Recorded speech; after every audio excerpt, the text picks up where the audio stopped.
Researchers did memory testing on participants using hypothetical scenarios of wrongdoing. They found that, yes, if you forgive the wrongdoing first, it's easier to forget. The researchers believe this is a coping mechanism to help you move on after an emotional or traumatic event. With today's Health Minute, I'm Holly Furfur. All right, vigilante justice is rationalized by the idea that adequate legal mechanisms for criminal punishment are either non-existent or insufficient. Vigilante typically see the government as ineffective in enforcing the law. Such individuals often claim to justify their actions as a fulfillment of the wishes of the community. But just where is the place of vigilante groups in tackling terrorism? To answer that question is Lionel Rawlins, AUN Security Coordinator. Good morning, Lionel. Hello, Sure. Barkama. Jam. A very good morning to you, Lionel. How is it? How was your weekend? Sanu. It was good. Busy, but good. Right. Nice to hear. Busy, but good. Okay. You know, school is out and they graduated and gone, so things died down quite a bit. So less work? No, it's not really less work because summer school begin today or tomorrow. Registration is today. Oh, okay. So he's just as busy. Right. It's just less people to deal with. Okay. Interesting. Now that you still have a couple of things in your hands, I know you cannot but talk about issues that concern security here. Sure. Because every Monday, people wait for you to give them 1 or 2 tips on how they can go by their daily activities. But this morning, we're talking a bit different from the usual.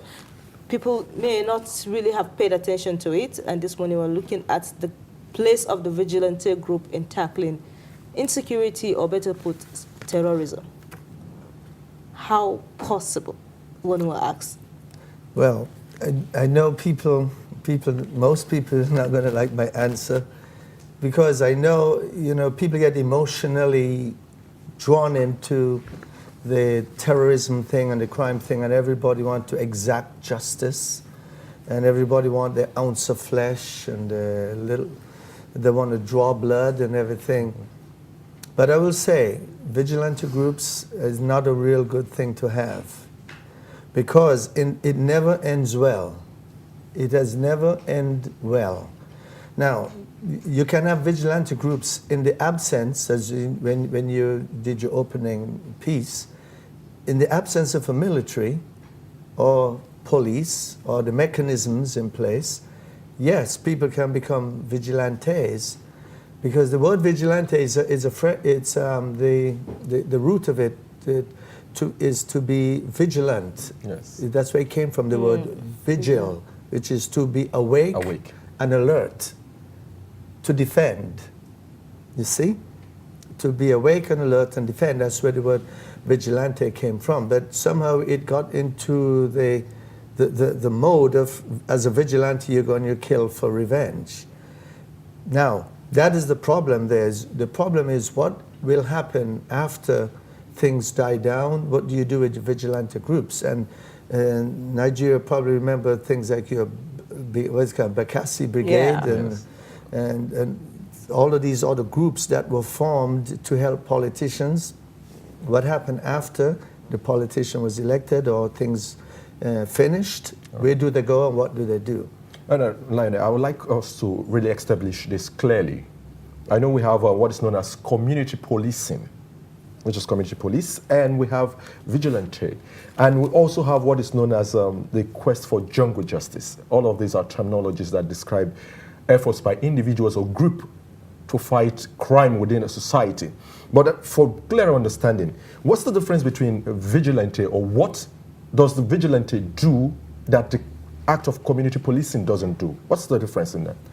Well, community policing is the police working within the community and getting people in the community to work as lookouts or watch out or informants, or they call them night watches in certain places, where the police will organize a group of able-bodied men in the community to stand guard at nights, to make sure no one comes into the compound or the community and do bad things. But that is under the supervision of the police. Well, the vigilantes on the other side, they are men who we decide we are going to pick up arms and we're going to defend our community come hell or high water. We don't care, we're going to defend our community, and anyone walks in it, we're going to kill them. And even though it may seem really noble and to defend your property, it always ends bad, because somebody is going to get killed who should not have been killed. Somebody's going to get beaten who should not have been beaten. And in the end, when it may take 4 or 5 years of you killing and beating people, but then when things change and the situation gets better, do you automatically stop killing and beating? No, you figure, well, I have this new skill of beating and killing people, so maybe I'll just go and start robbing people. So it's not safe? No, it's not. You know, pirates, as we know, the pirates of the Caribbean, you know, they started off as good people. They were called privateers. And there were people who were paid, sailors who were paid by governments to protect their ships as they were sailing in the waters from being bombed and gunned by enemy countries. And these privateers, they call them privateers because they were private ships. They went to help protect the ships. In the end, when the wars ended and everything, you know, quiet down, these privateers turned to be pirates. They said, well, you know, I have the skill to protect ships, why don't I start robbing ships now? So they started robbing ships, because the skill that they developed when they're protecting the ships, now they got to rob the ships. And I told you again about the Bakassi boys and the Bakassi Brigade. So it's not a safe thing. In the end, you're going to have to deal with these people, these bandits or these groups of criminal gang members who are going to be running and marauding all over the place. Well, in a case where the community associate themselves with a vigilante group, now how then do we handle such situation? Now take for instance the efforts of a vigilante group in Borno State to kind of deter members of the Boko Haram group, which is a highly commendable thing coming out from everyone lips this day. Right, and just recently you read about some vigilante group that was able to prevent an attack on a village because they were able to assault a group of insurgents going to and it's all good and it's all noble. But if they continue to do that and they continue to do it for a couple of months into the elections, what else will they be doing in the elections? And who will hire them in the elections to start attacking other people? So no, they're no longer attacking Boko Haram or whoever else they're attacking. No, they're attacking PDP or something or somebody else. So that is the problem. Now, you have an army here, and you have an air force, you have a navy, you have civil defense corps, you have all kind of things here.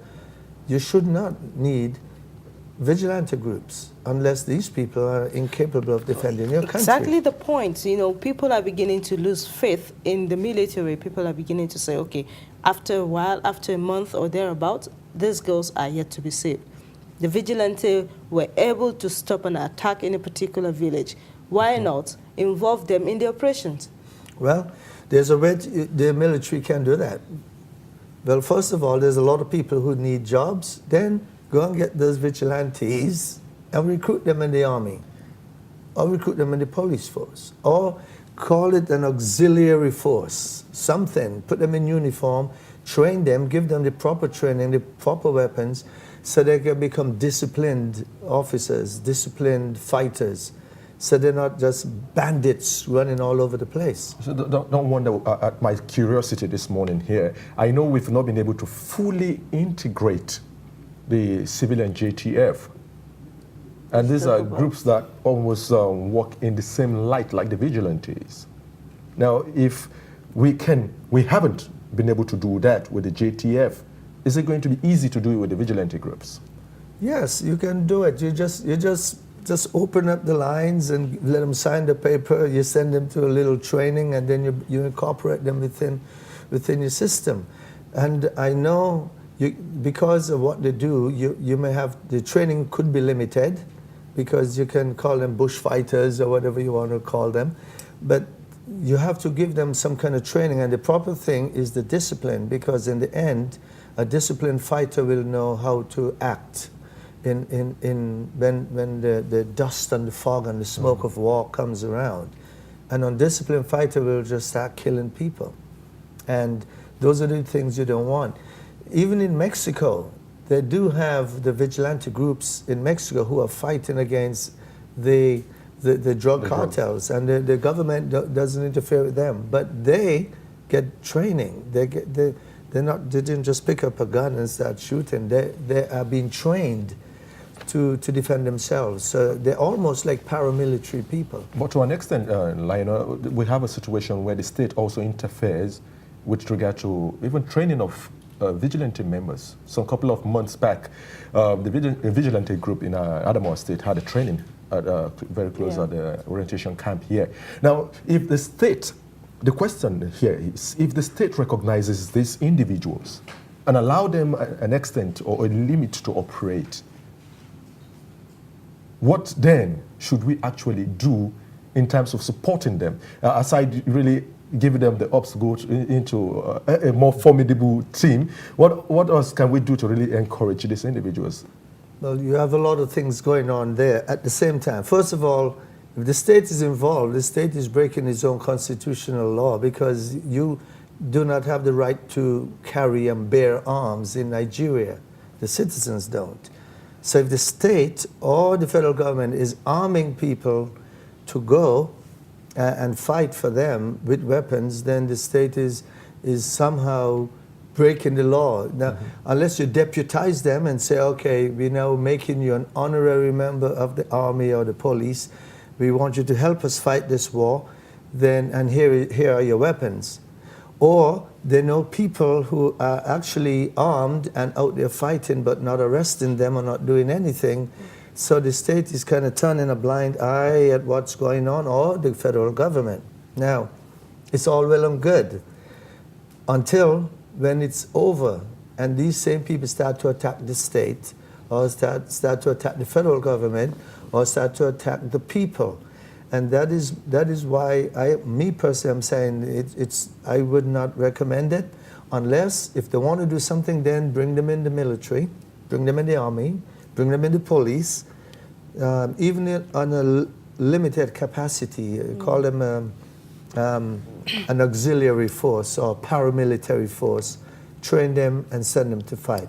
But you know, just some days ago, after the attack, you know, after their victory, I would say, in that particular village over the terrorists that came attacking them, people say, if these people have the mind, you know, to carry sticks, cutlasses, and other things, all these small weapons to attack and, you know, win a war over the terrorists, why not equip them and allow them to, you know, maybe join forces with the military to attack the terrorists? For the same reason. In Libya, when they were fighting against Gaddafi, there were a lot of little vigilante groups.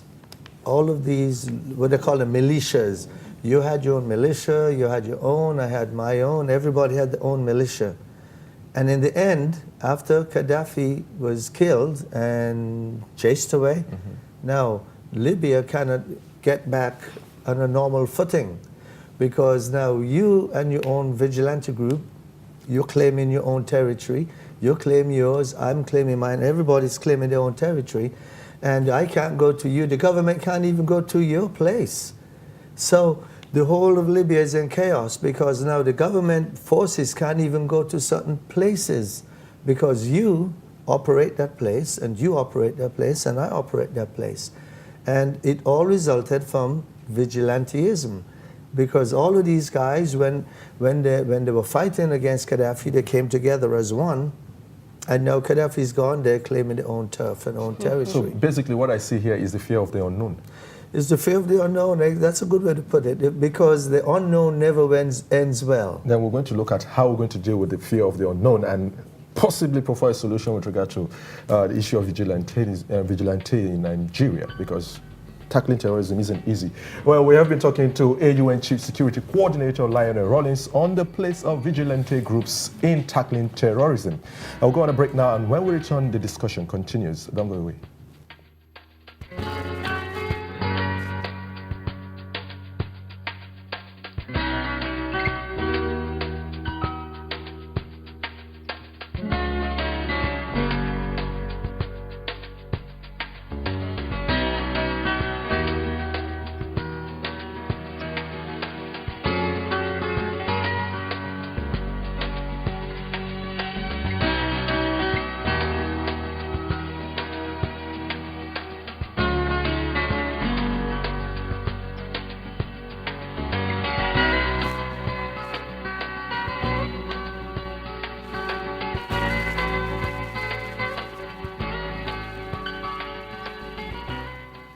All right, welcome back. And if you've just joined us, you're watching Safiya Breakfast Show, and we are here with AUN Chief Security Coordinator Lionel Rawlins on the place of vigilante groups in tackling terrorism. Now, Lionel, let me put this question this way to you. Is it wrong to do something good for the benefit of the state or the community? No. No. No. Then now, let's look at the place of vigilante groups. Now, because I asked that question, and that's one singular act of good they did a couple of days back. Supersedes everything. Now, thank you very much. Now, if that is the case, and now we have the fear of the unknown, which is one singular good, and the fear of the unknown, how then do we handle such situation so that we don't have to just really deal with that fear of the unknown? Sometimes we do the wrong things for the right reasons, and sometimes we do the right things for the wrong reasons. So philosophically speaking, how do you handle that one? What is right and what is wrong? So from what I call the deontological perspective, they say you have a duty. Each one of us have a duty from Dion, duty. We all have a duty to protect and defend ourselves. Having said that, now, vigilantes have been all over the world, and vigilantes have done some really, really, really good things.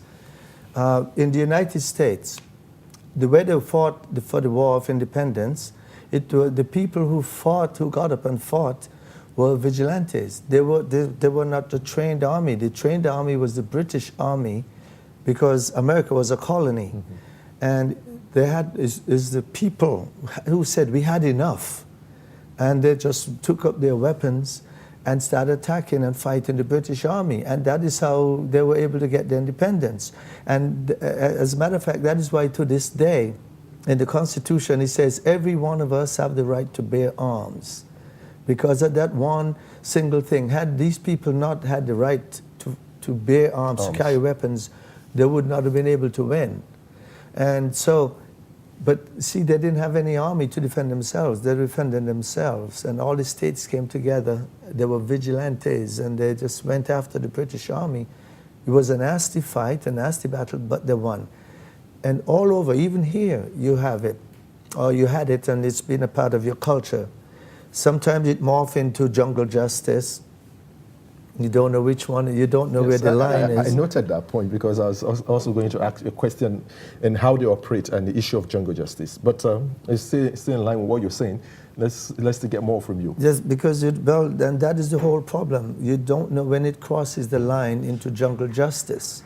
Whereas if there was a professionally trained and they had some discipline and they had rules that they were going by, then you can monitor and you can gauge them and you can control them.